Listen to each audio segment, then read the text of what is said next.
ఎన్నడూ లేని విధంగా ఆ ఉమ్మడి జిల్లాకు చెందిన గులాబీ నేతలంతా సమావేశం నిర్వహించారు. పాలమూరు పాదయాత్ర అన్నారు, సభలు సమావేశాలు పెడతామన్నారు. కేసీఆర్, కేటీఆర్, హరీష్ రావు వస్తారని చెప్పారు. కీలక ప్రాజెక్టులకు సంబంధించి కాంగ్రెస్ వైఖరిని ఎండగడతామని, ఆ పార్టీని నిలదీస్తామని పాలమూరు గడ్డపై గర్జించారు. సీన్ కట్ చేస్తే వాళ్ళంతా పత్తా లేకుండా పోయారని కాంగ్రెస్ నేతలు ఎద్దేవా చేస్తున్నారట. ఒకవైపు అదే ప్రాజెక్ట్ కి సంబంధించి అధికార కాంగ్రెస్ వరుస సమీక్షలు, పరిశీలనలు చేస్తుంటే గులాబీ లీడర్లు మాత్రం ఎక్కడా కనిపించట్లేదు, వినిపించట్లేదు. అతిపెద్ద కార్యక్రమాన్ని భుజానికెత్తుకున్న ఆ నేతలు ఇప్పుడు అడ్రస్ లేకుండా పోయారని కాంగ్రెస్ లీడర్లు కూడా సెటార్లేస్తున్నారు.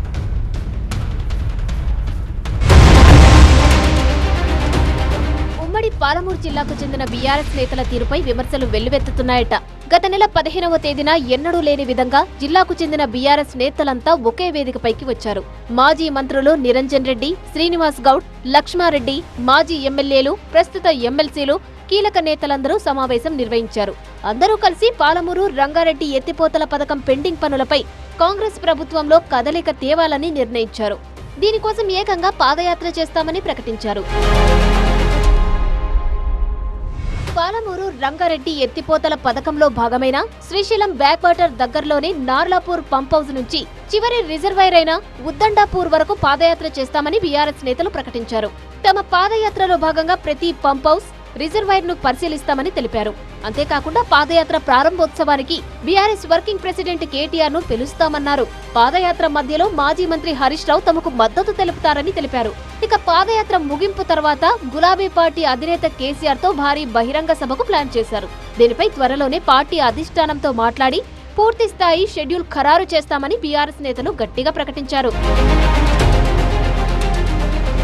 బీఆర్ఎస్ నాయకుల భేటీ, నిర్ణయం అంతా బాగానే ఉన్నా ఆ తర్వాతే ఎందుకో మళ్లీ ఉలుకు పలుకు లేకుండా పోయారట.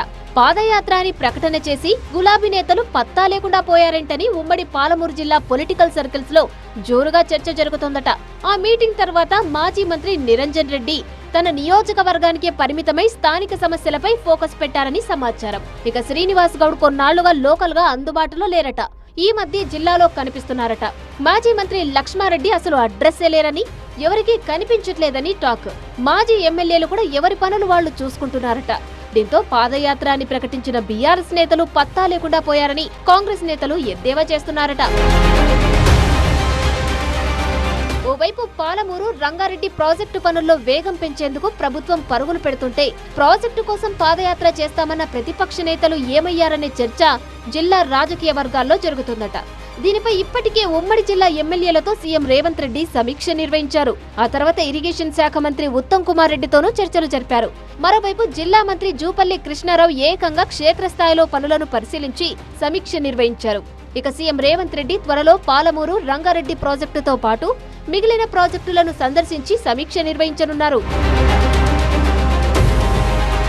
పాలమూరు రంగారెడ్డి ప్రాజెక్టు విషయంలో తమ వల్లే ప్రభుత్వంలో కదలిక వచ్చిందని చెప్పుకున్న బీఆర్ఎస్ నేతలు ఆ తర్వాత పరిణామాలపై నోరు మెదపట్లేదట. ఇక పాలమూరు రంగారెడ్డి పాదయాత్ర ప్రతిపాదనను పార్టీ వర్కింగ్ ప్రెసిడెంట్ కేటీఆర్ కు మహబూబ్ నగర్ నేతలు వివరించారట. ఆయన ఈ విషయాన్ని పార్టీ అధినేత కేసీఆర్ దృష్టికి తీసుకెళ్తానని చెప్పారట. ప్రస్తుతం పాదయాత్ర అంశం కేసీఆర్ కోర్టులో ఉందని, అక్కడ తేలితే తప్ప నేతలు ముందుకు సాగలరనే చర్చ జరుగుతుందట.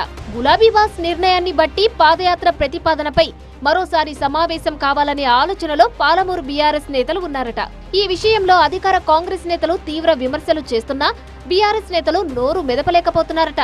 కనీసం కాంగ్రెస్ నేతల కామెంట్లను ఖండించే వాళ్లు కూడా లేకపోవడంపై గులాబీ క్యాడర్ మదన పడుతోందట.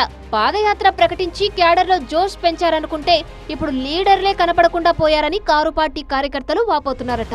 బీఆర్ఎస్ ముందుగానే అట్టహాసంగా పాదయాత్ర చేస్తామని ప్రకటించినా ఆ తర్వాత పొలిటికల్ అడ్వాంటేజ్ ను కాంగ్రెస్ తీసేసుకుందని పొలిటికల్ సర్కిల్స్ లో టాక్. మరి ఈ మ్యాటర్ లో పాలమూరు గులాబీ ఎలా ముందడుగు వేస్తుందో చూడాలంటున్నాయి రాజకీయ వర్గాలు.